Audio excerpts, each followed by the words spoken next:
The rain fell hard that night, drumming against the streets of the city, turning alleys into rivers and sidewalks into slick paths. Officer James Harper drove slowly, his patrol car cutting through the mist and gloom, the windshield wipers working furiously to keep the water away from his view. He had finished a long shift and wanted nothing more than to go home, change, and rest. But something made him keep driving past the familiar route, a strange feeling in his gut that tonight would not be ordinary. As he turned a corner near the old playground, he saw movement under the broken roof of the jungle gym. At first, he thought it was a stray dog, but as he got closer, he realized it was far more than that. 6 little girls huddled together, shivering and soaked, their small bodies pressed close for warmth. Their clothes were torn, muddy, and soaked through. Their hair stuck to their faces, and their eyes were wide with fear and despair. James's heart sank instantly. He knew enough about the city to recognize what this meant. These girls had no home, no parents, and apparently, no one to care for them. The social system had failed them, and they were left alone to survive in the cold rain. James parked his car slowly, keeping the engine running. He didn't want to startle them, but he knew he had to act. He stepped out, the rain soaking him almost immediately, and approached carefully. The girls flinched, their bodies shrinking into themselves. He crouched down, keeping his voice soft and calm. "Hey, it's okay. I'm not going to hurt you." For a moment, they didn't move, only watching him with cautious, suspicious eyes. Then one of the older girls, maybe 10 years old, stepped slightly forward, holding her hands out to shield the smaller ones. James could see the hunger and fear in their eyes, but also a faint glimmer of hope, as if they had been waiting for someone to help. He felt a lump in his throat. He had been a cop for over 15 years, seen all kinds of crime and suffering, but nothing had prepared him for this sight. Something about the way these children looked at him, small, defenseless, yet somehow resilient, stopped him from calling the authorities immediately. He hesitated, torn between his duty and what his heart told him. He could call child services and let the system take over, as he should. But he knew how the system worked. Too often, children like these were shuffled from home to home, never finding stability or love. He thought about the way their little faces watched him, trusting, desperate, and he felt a strange pull in his chest. Slowly, almost without thinking, he extended his hand. "Come on. Let's get out of this rain." The girls looked at each other, unsure, then one by one, they moved. The youngest, maybe 5, clutched the arm of the eldest, her teeth chattering from the cold. James helped them into his car, wrapping his coat around the smaller ones as he drove them home. His apartment was small, nothing fancy, just enough for one person. He had never imagined it could ever feel crowded, but tonight, as 6 little girls entered, it seemed alive with possibility. The girls explored cautiously, peeking into rooms, testing every corner. They laughed softly when James showed them the small heater, a sound so fragile and rare it made his chest tighten. He set them down at the kitchen table, offering the little food he had on hand. It was hardly enough for 6, but they ate greedily, each bite giving them a small spark of warmth and hope. James watched, a mixture of pride and worry filling him. How would he take care of all of them? Could he do this alone?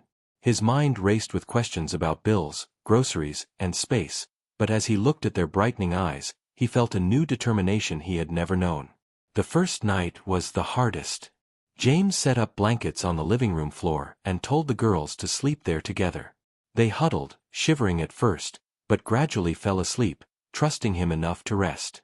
He stayed awake, sitting in a chair nearby, watching them breathe, listening to the rain on the roof.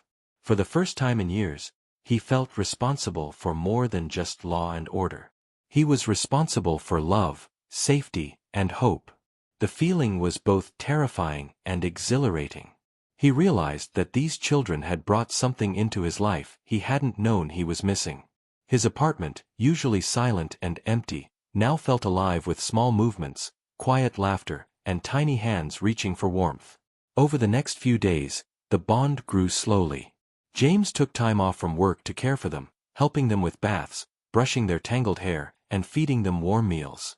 The girls began to relax, calling him Dad, even though he hesitated to accept it at first. Their laughter filled the small apartment, bouncing off the walls and filling a space in his heart that had been empty for years. He found himself reading stories at night, tucking them in with blankets, and even sharing small jokes to make them smile. Every little act of care deepened their connection. The girls learned to trust him, and he learned to trust them. But even as warmth grew, James knew the path ahead would not be easy. He had responsibilities, and adopting 6 children formally would be complicated. Still, the first hints of love and bonding were undeniable. For the first time in his life, he felt that family was not something he had to search for. It had found him, in the rain-soaked night under a broken playground roof. And as he watched their small faces sleep peacefully, he made a quiet promise to himself. He would protect these children, no matter the cost, even if it meant facing challenges he had never imagined. The storm outside continued to rage, but inside that small apartment, a new kind of warmth had begun, a warmth that would change all their lives forever. The first week with the 6 girls tested Officer James Harper in ways he had never imagined. His small apartment, once quiet and orderly, was now filled with the constant chatter, laughter, and occasional cries of 6 children adjusting to a new life. Each morning brought new challenges. Breakfast alone took nearly an hour, with spilled milk, dropped eggs, and arguments over who would sit where. James tried to remain patient, but exhaustion weighed heavily on him. The girls, sensing his stress, tried to help in their own ways. The eldest, Lily, took charge of organizing the little ones, teaching them to share and wait their turn. The youngest, Emma, clung to James's leg, her wide eyes searching for reassurance. Despite the chaos, he noticed small victories. The girls were learning to trust him, and their smiles began to warm his heart in ways he hadn't expected. Outside, the world did not make things easier. Neighbors complained about the noise, saying they should call authorities to report him for neglect.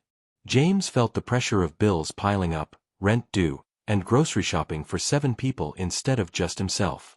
He had never imagined raising children alone, let alone 6 of them. Some nights, he stayed awake long after the girls had fallen asleep, staring at the ceiling, wondering if he had made a mistake. Yet, every time he thought about turning them over to the system, he remembered the fear in their eyes the night he found them. The thought of sending them back into an uncertain, lonely world was unbearable. His heart pushed him to keep them, no matter the cost. School preparations became another challenge. The girls had been out of school for months, some even longer. James spent hours helping them catch up with reading, math, and writing. He created simple routines, turning learning into games to make it fun. He would sit with them at the small kitchen table, patiently explaining fractions or reading aloud stories. Their laughter sometimes interrupted lessons, but he didn't mind. He realized that these small efforts were shaping not only their education but their trust in him. They were beginning to believe that someone cared for them, and that someone was James. Despite the difficulties, James noticed something remarkable. The girls brought joy into his life that he had never known. The apartment felt alive with energy, chatter, and tiny footsteps running across the floor. James learned to find humor in the little mishaps, a spilled plate of spaghetti, a forgotten homework book, or a sock missing its pair. Slowly, the girl's innocence and determination softened the hardened walls around his heart. He realized that caring for them was not just about providing food and shelter, it was about building love and trust. And, in return, they were teaching him patience, joy, and the meaning of family. The first outing to the grocery store was a memorable one. James tried to keep them organized, giving each girl a small task, pushing a cart, picking vegetables, or holding the shopping list. Of course, it did not go as planned. They argued over which fruits to choose, dropped items, and ran in different directions. People stared, some shaking their heads, but James could only smile and guide them patiently. By the end, they managed to get everything home, tired but happy. He realized that these small victories, learning to cooperate, helping each other, and even surviving a simple shopping trip, were building the foundation of a real family. Meals became a family event, though not without challenges. With limited cooking skills, James often burned food or miscalculated portions. The girls laughed at him, but they helped too. Lily would stir, Emma would pass utensils, and others would clean the table. Through teamwork, Even small tasks became opportunities to bond. James saw the spark of pride in their eyes when a simple meal turned out well. It was more than just food, it was a symbol of their growing family, learning to survive and thrive together. Evenings were the most precious. After bath time and homework, James would tell stories, sometimes from his own childhood, sometimes from books he borrowed from the library. The girls listened, hanging on every word. Occasionally, they asked about his life before they arrived. At first, he avoided answering, but slowly, he began sharing small pieces of his past. Stories of his parents, his time in the academy, and the moments that shaped him. The girls listened intently, their presence comforting him as much as his stories comforted them. These quiet moments created a bond that was unspoken but deeply felt. Despite the chaos, progress was visible. The girls were learning rules, responsibility, and kindness. They learned to help each other, share, and express their emotions. James realized that he was not just raising children, he was raising a family filled with love and resilience. Each day brought new challenges, but also new moments of joy. Watching them laugh, learn, and grow filled his heart with a warmth he had never experienced before. Even when exhaustion pulled at him, he knew he would never go back to the quiet life he had before. By the end of the week, James sat on the small couch, watching the girls play together in the living room. The rain had stopped outside, and the sun peeked through the clouds. He realized that despite the difficulties, he had made the right choice. These 6 little girls had turned his life upside down, but they had also filled it with love, laughter, and purpose. For the first time in years, he felt complete. He knew there would be struggles ahead, but he also knew that together, they could face anything. The journey had only just begun, but the foundation of a family had been laid. One built on trust, love, and the unspoken bond between a man who dared to care and 6 girls who finally found a home. One quiet evening, after the girls had finished their homework and were playing quietly in the living room, Lily, the eldest, wandered into the bedroom. She noticed a small, dusty box tucked under James's bed. Curious, she pulled it out and carefully opened it. Inside were old photographs, faded letters, and some small trinkets. Her eyes widened as she began flipping through the pictures. She saw a young James with a smiling woman holding a baby, the kind of happiness that seemed impossible to imagine in the apartment now filled with 6 little girls. She held up a letter and began reading quietly to herself. Each word made her pause. There were notes filled with love, hope, and promises that could never be kept. Lily felt a sudden surge of curiosity and worry. Who were these people? What had happened to them? When James noticed her in the bedroom, holding the box, his expression changed immediately. A shadow crossed his face, and he moved quickly toward her. "Lily, give me that," he said gently but firmly, taking the box from her hands. Lily hesitated. She wanted answers, but she could see the pain in his eyes. James sighed and sat on the edge of the bed. "I guess it's time I told you the truth," he said. His voice was low, heavy with memories he had tried to bury. The girls, sensing something serious, began to gather around him, their small faces filled with concern. James began slowly, carefully choosing his words. He told them about his wife, who had died in an accident many years ago. He spoke of the baby they had lost together, a child who never had a chance to grow up and experience the world. The story made the girls quiet. They listened intently as James described the pain and loneliness he had felt, the emptiness that had followed him for years. He explained why he sometimes hesitated to show too much love or let himself care too deeply.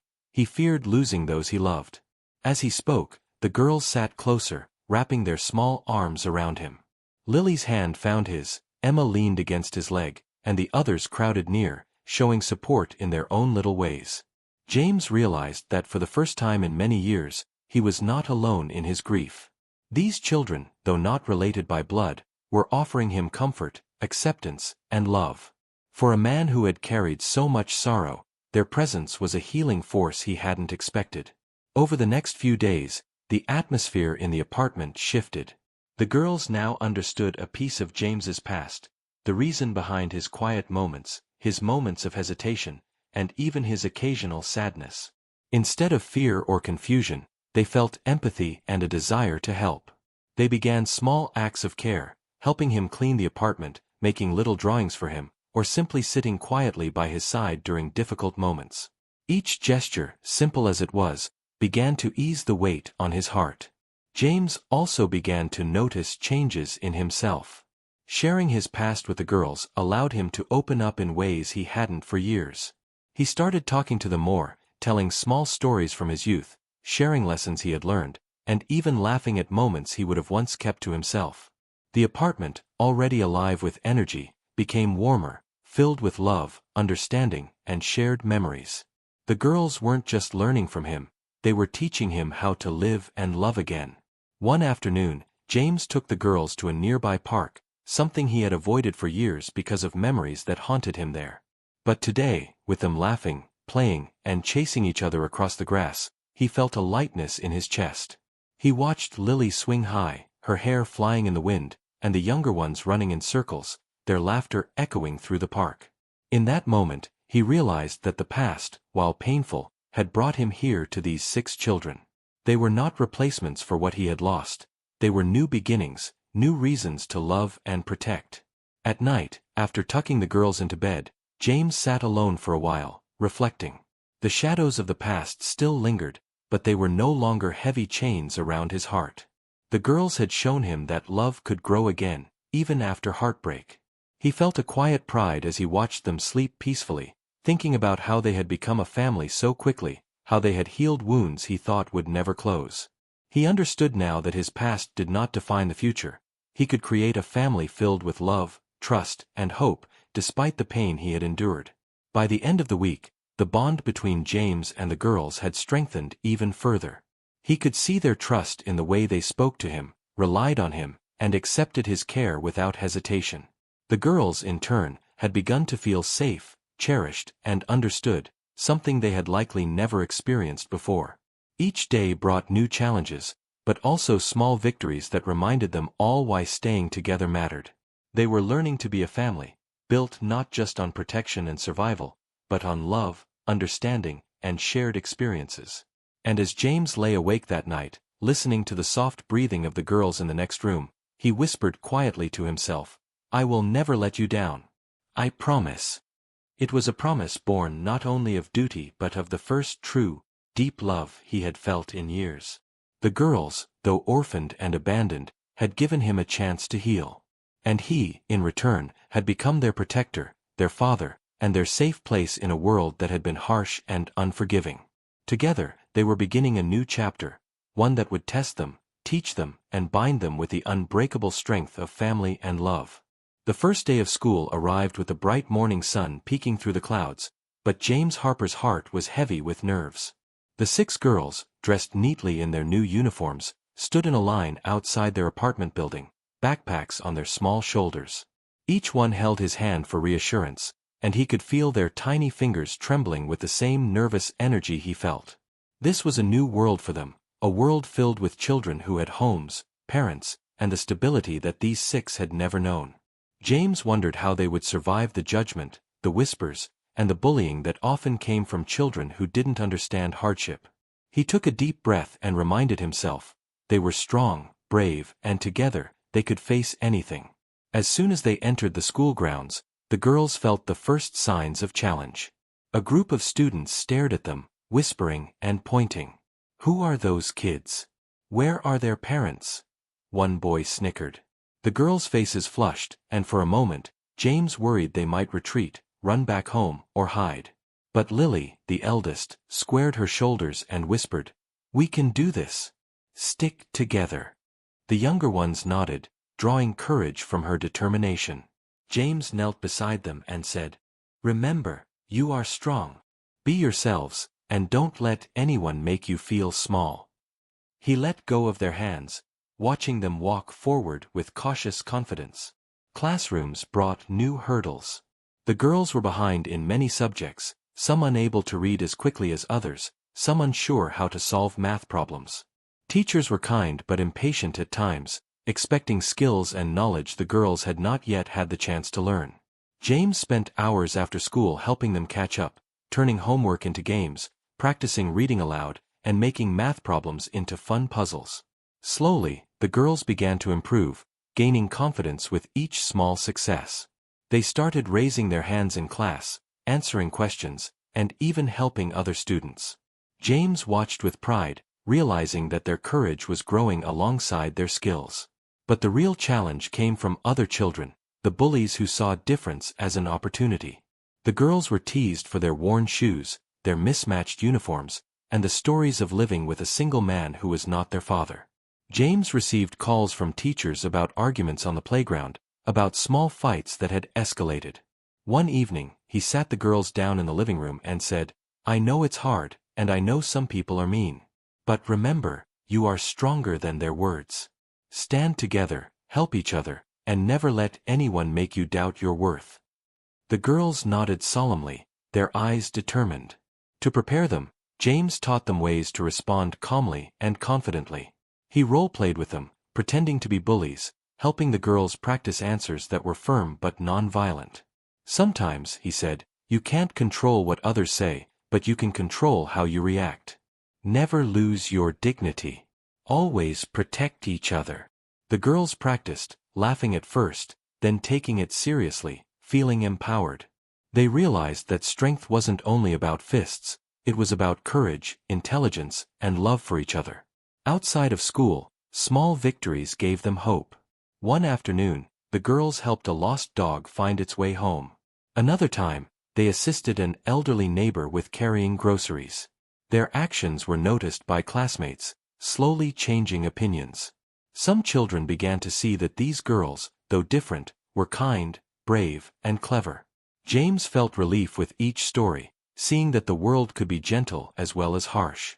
The girls' perseverance inspired him too, reminding him that challenges could be faced, one step at a time.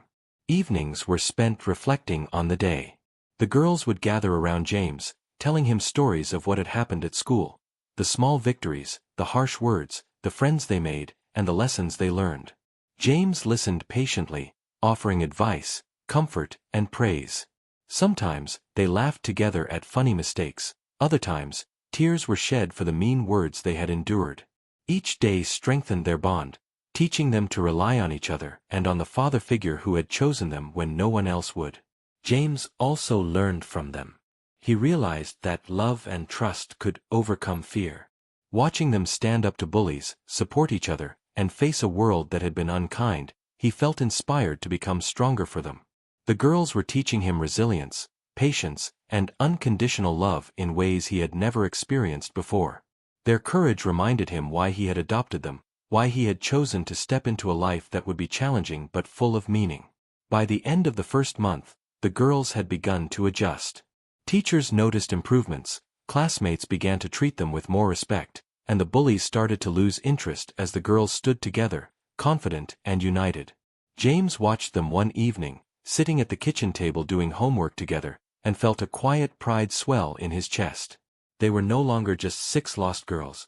They were a family, growing stronger with every day, learning not only about school but about life, love, and the power of unity. As he turned off the lights that night, James whispered to himself, "You've got this. We've got this." The apartment was quiet, but the warmth in the room lingered, a promise that no matter the challenges outside, together they could face anything.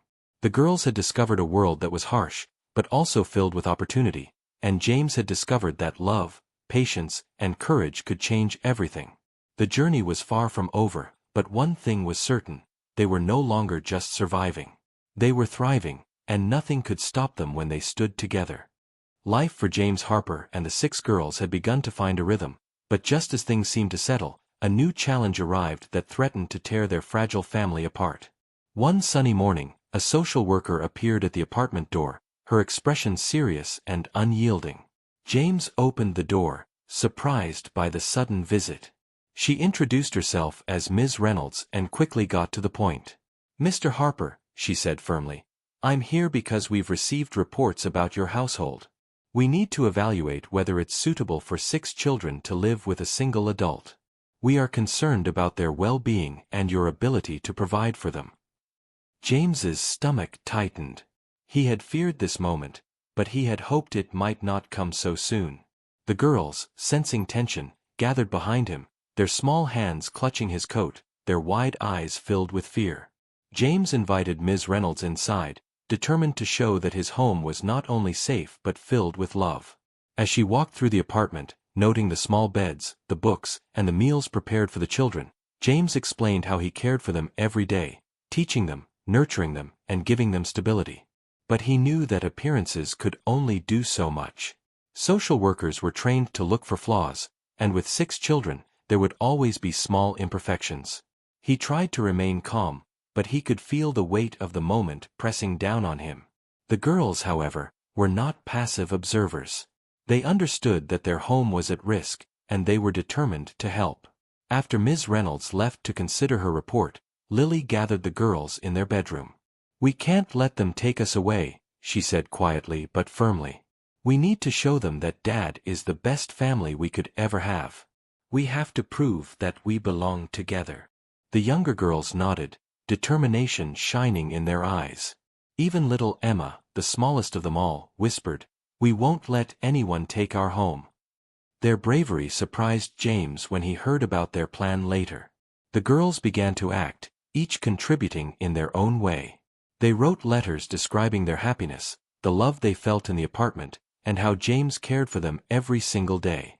They collected small certificates from school showing improvements in their work and good behavior. They even asked neighbors to write short notes explaining how James had helped them and the children. Every small gesture was carefully planned to show that their family was strong, united, and thriving. James watched in awe and pride.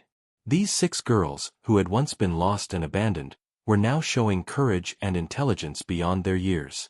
When Ms. Reynolds returned for her follow-up visit, the girls presented their evidence. They spoke confidently, explaining how James had taught them everything from school lessons to life skills, how he had supported them when they were scared, and how he had never abandoned them even when the world had. Their voices, filled with sincerity and emotion, surprised Ms. Reynolds.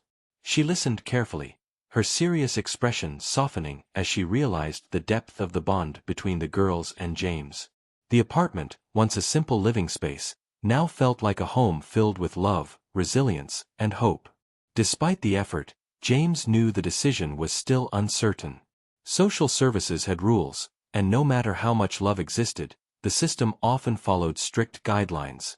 The tension in the apartment was high. That night, he sat with the girls and whispered, "No matter what happens, I love you all. We will face this together." The girls snuggled close, their trust in him unwavering. They had faced challenges before, cold nights under a playground roof, bullying at school, and daily struggles with survival, and they had come through. This, they believed, was just another challenge to overcome together. Days later, James received a call. The social worker had reviewed all the evidence, the letters, the school records, and the testimonials. She would be returning to finalize her decision. The tension was unbearable. The girls stayed close, helping with chores, cooking meals together, and supporting each other in every small way. Their teamwork and resilience were a testament to the family they had built, not through blood, but through love, care, and shared struggle. James felt a mixture of fear and hope. He knew that whatever happened, they had already created something remarkable, a family built on trust, courage, and loyalty. Finally, the day arrived. Ms. Reynolds returned, this time with a different demeanor. She had a faint smile and carried documents in her hands. She reviewed everything one last time and looked at James and the girls. "Mr. Harper," she said slowly, "it is clear that you provide a loving and stable environment for these children. The girls are thriving, happy, and safe. After careful consideration, we will not remove them. Your household will remain intact." Relief washed over James. The girls squealed in joy, hugging him tightly, tears of happiness streaming down their faces. For the first time in weeks, the apartment was filled with laughter that was not cautious or tense, but free and light. That night, as James sat watching the girls sleep, he reflected on the journey they had traveled together. From a rainy night under a broken playground roof to the trials of school and social services, the family had faced adversity at every turn. And yet, through courage, love, and determination, they had overcome it all. The girls had not only survived, they had thrived, and they had reminded him of the true meaning of family. James realized that their repayment was not just in keeping the family together, but in showing him that love could conquer even the strictest rules and the hardest challenges. Together, they were unstoppable. Months passed, and life for James Harper and the 6 girls began to settle into a rhythm of love, learning, and small victories. School was no longer a place of fear or bullying. The girls were thriving, their confidence growing with each passing day. Teachers praised their efforts, neighbors admired their courage, and even other children began to see them not as orphans or misfits, but as smart, kind, and determined kids. James watched with pride as Lily led her sisters through the school day, helping them navigate challenges and celebrate achievements. Emma, the youngest, had started speaking up more, sharing her thoughts and even making friends for the first time in her life. The apartment, once a place of chaos and fear, now resonated with laughter, shared meals, and the warmth of a family that had fought to stay together. One afternoon, James received an unexpected letter. It was from the city council, thanking him for his extraordinary efforts in caring for the girls. They praised his dedication, noting how he had gone above and beyond to provide stability, love, and guidance. They even suggested that he be recognized publicly for his work. James was surprised and humbled. He had never sought recognition, he had only wanted to protect and love the girls. But he realized that this acknowledgement could inspire others to care, to step up, and to create change in the lives of children who had nowhere else to turn. The day of recognition arrived. James and the girls attended a small ceremony at City Hall.